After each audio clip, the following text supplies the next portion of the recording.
have in front of you is a preservation organization. We preserve, interpret, and collect the history of New England, and we have 36 historic houses in our collection, historic properties in our collections that include 17th century stone enders all the way up to Walter Gropius's 1938 Bauhaus home in Lincoln, Massachusetts. We're in every state except Vermont, so if you know anyone in Vermont who has a house with a great collection with a nice endowment that they'd like to give to us to maintain the collection in the house, that would be great. It has to have a great history too.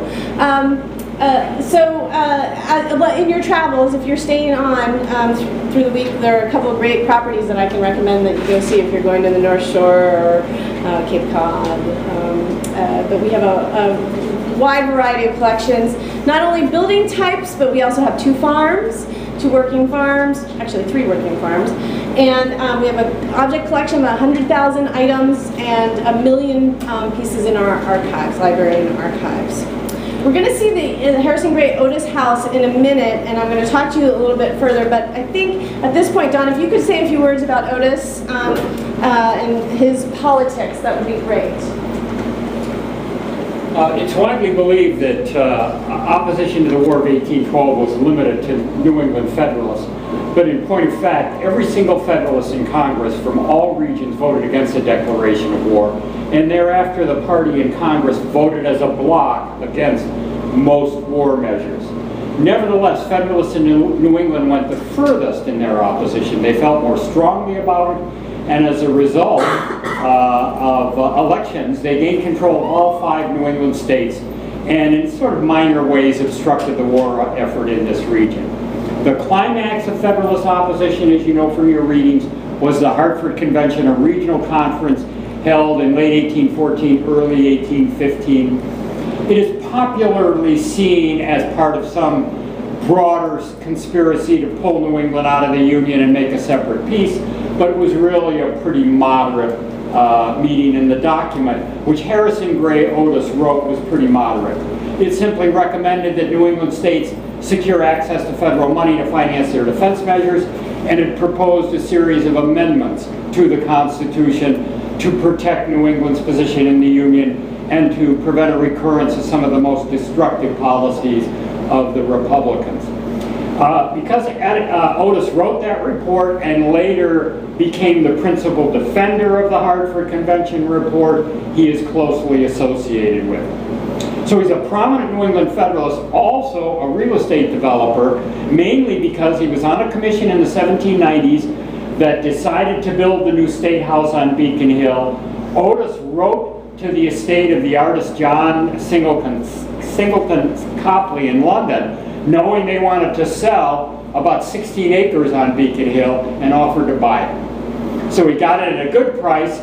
The Copley estate later decided they'd been cheated. This matter was litigated for 10 years, but Otis's purchase was upheld, and that made him one of the leading real estate holders in a prime part of Boston. So he was a real estate developer and a Federalist politician, and really the defender of sort of New England's opposition to the War of 1812 for many years after the war was over.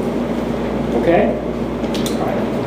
Thanks. That's great context, because what we do here is more of the social history side of things.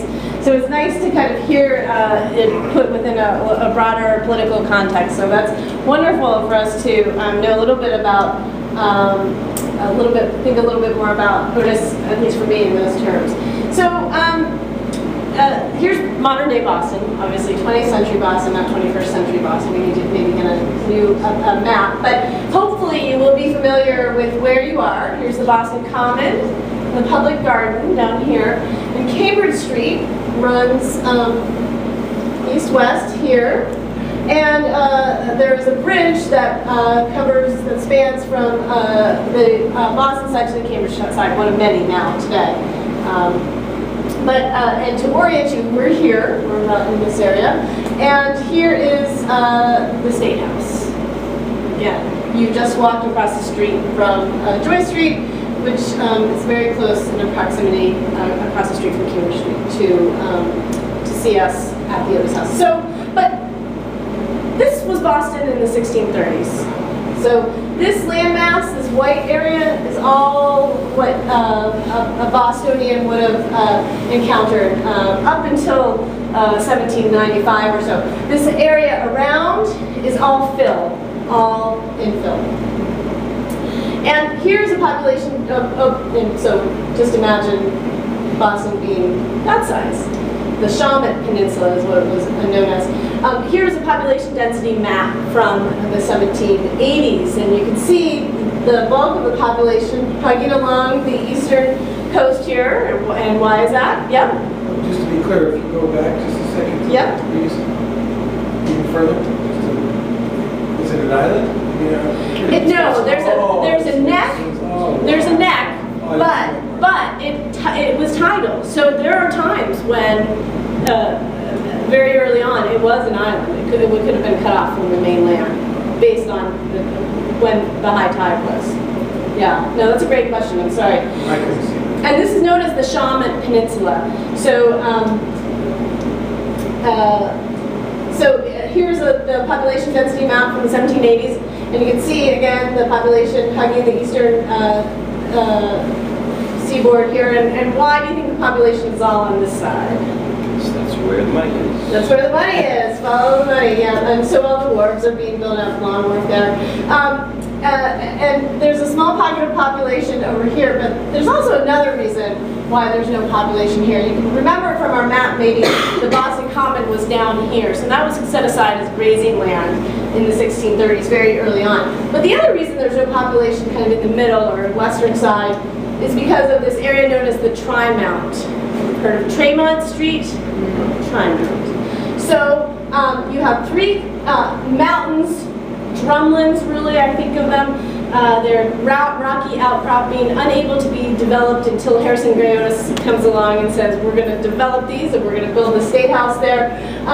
The three mountains are called Mount Vernon, Beacon Hill, and Pemberton. So these two come down. Beacon Hill is leveled about 60 feet. So what you see today was originally 60 feet taller, and in fact there's a monument behind the State House which was really an additional 60 feet. So if you think about the top of that monument was how high Beacon Hill was originally. And just adjacent to the foot of Beacon Hill was an area known as Bowdoin Square. And Bowdoin Square, really the only remnant we have today is the Bowdoin Square T-stop.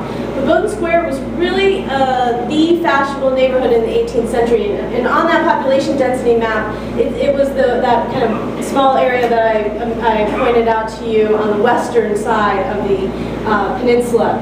And that is where our protagonist Harrison Gray Otis on the left, and that is where Harrison Gray Otis grew up, along with his childhood friend Charles Bulfinch, who is the architect not only of this house, but one of three houses that he built for Otis, in addition to the State House. On the right, you see Sally Foster Otis, who marries Harrison Gray Otis in 1790. So Otis and Bulfinch grow up in this very grand neighborhood, 18th century townhomes, freestanding mansions, built in what we would think of as the Georgian style, so pre-revolutionary architecture, very, very grand. It's where the wealthiest of the wealthy lived. It predates Beacon Hill by 50 years, 60 years. So it is by the mid-18th century an established neighborhood. Beacon Hill really doesn't get going until 1795, which is when Otis started. His friends formed the Mount Vernon proprietorship and start developing the land that those 16 acres that they purchased from John Singleton Copley. So here is Otis and his bride, Sally Foster Otis. They're painted in portraits by Gilbert Stuart. Otis and his wife Sally, Harry and Sally, actually as they're known, so it's very convenient to remember, and easy to remember.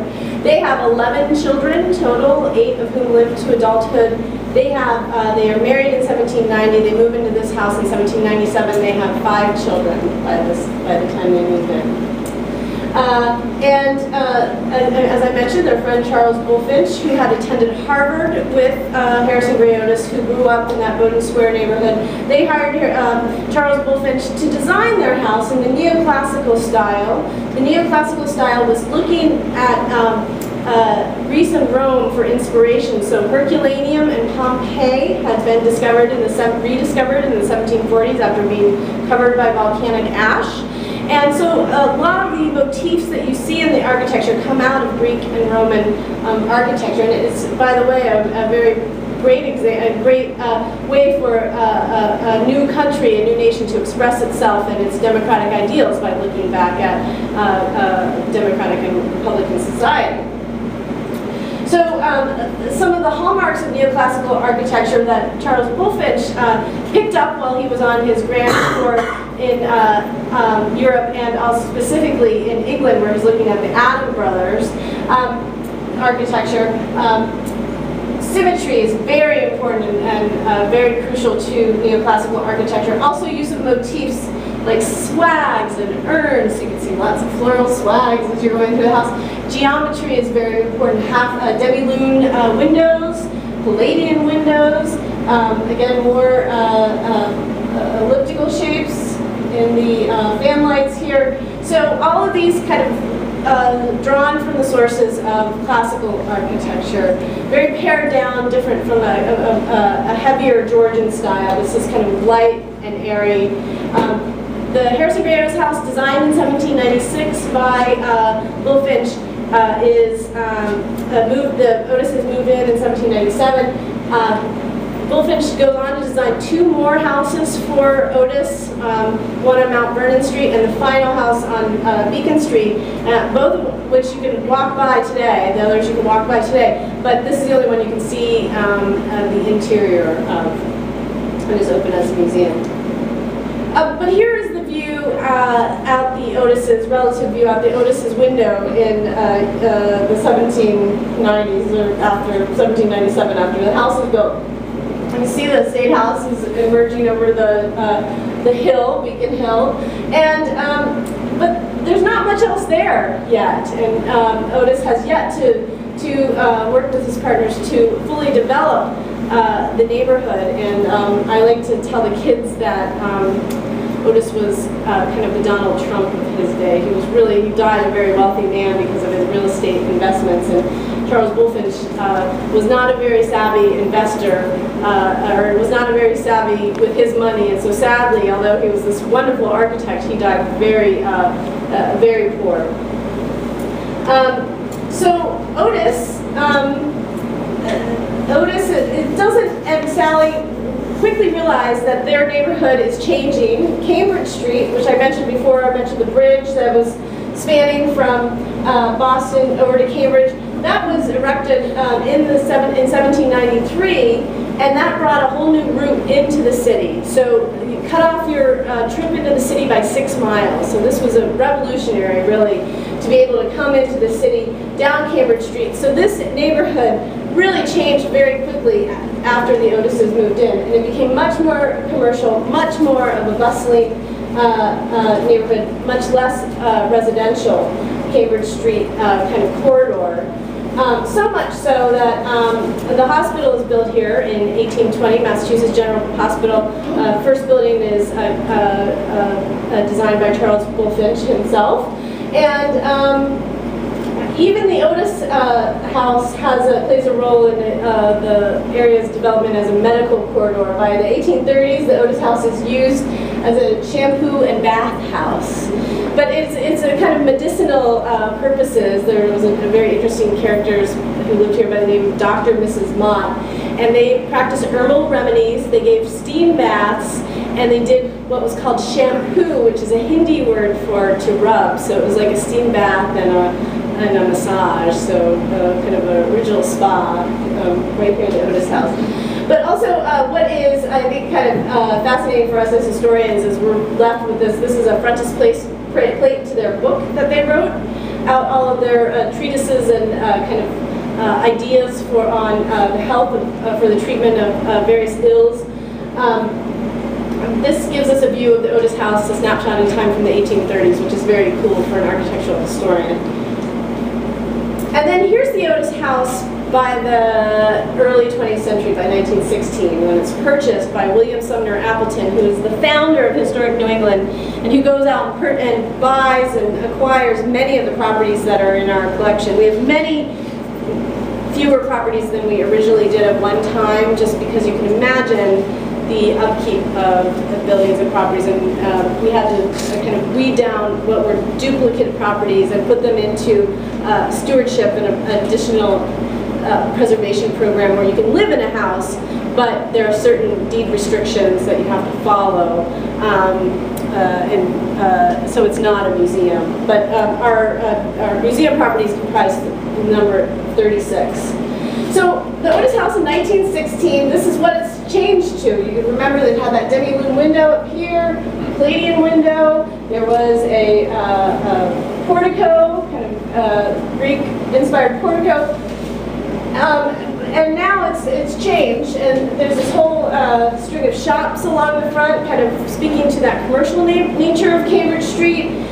There is these are not attached, so there's a little alleyway between the house and the shops. But William Sumner Appleton, our founder, identifies this building as an original Charles Bulfinch interior, and he sees it as important for that fact, and he goes about taking it back to its federal appearance, which is not something we would do as a preservation organization today. We would keep with the change over time and interpret change over time. But in his era, he's considered a father of preservation in the early 20th century. It was even remarkable just for him to save this building. So he purchases it, takes it back, and then in 1925, the house is served with a demolition notice because they're widening Cambridge Street. All that traffic has become even more trafficked by the automobile, introduction of the automobile. So the house is severed from its foundation and rolled back using screw jacks and logs, and horsepower, I guess, to roll it back and move it back 40 feet away from the street. So we lose all of the below stairs spaces, all of the servant spaces except for two, one of which you'll see today. And I didn't mention this, but the important kind of 50-year span, 60-year span of history that the house has in the late 19th century is its use as a boarding house. And that factors into the development of the neighborhood and what happens in the neighborhood of the West End around the Otis House. So here's the Otis House. This is a photograph from the early part of the 20th century. Here is well, kind of mid-20th century. Here is the Old West Church next to us. Here's the Otis House. This is, I guess, in the 1950s. And so it's a densely populated neighborhood. This neighborhood is known as the West End by now. This is a neighborhood where there are lots of immigrants. There are tenements, very densely populated section of town. And the city of Boston identifies it as being unclean. The tenements are dangerous, and so they go about this course of urban renewal, which is deemed one of the worst things and the worst examples of urban renewal in American history. So all this area of the West End is demolished by the city of Boston and working with partnering with developers. And Mr. Spock, Leonard Nimoy, yeah. Well, you know what? Kids don't know who Mr. Spock is when you try to make that connection. He grew up in the West End. But if he lived there now, he'd be home by now, right? Right, exactly. Yeah, exactly right. Well, you know what? That's what went up. It's luxury condominiums and office buildings for. My grandmother was aghast. She hated that sign.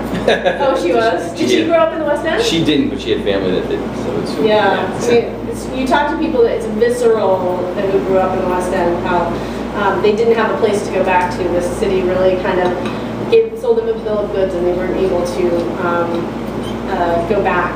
Can you go back one slide Yep. just to see the change? So, really, so if you see, look for, let's see.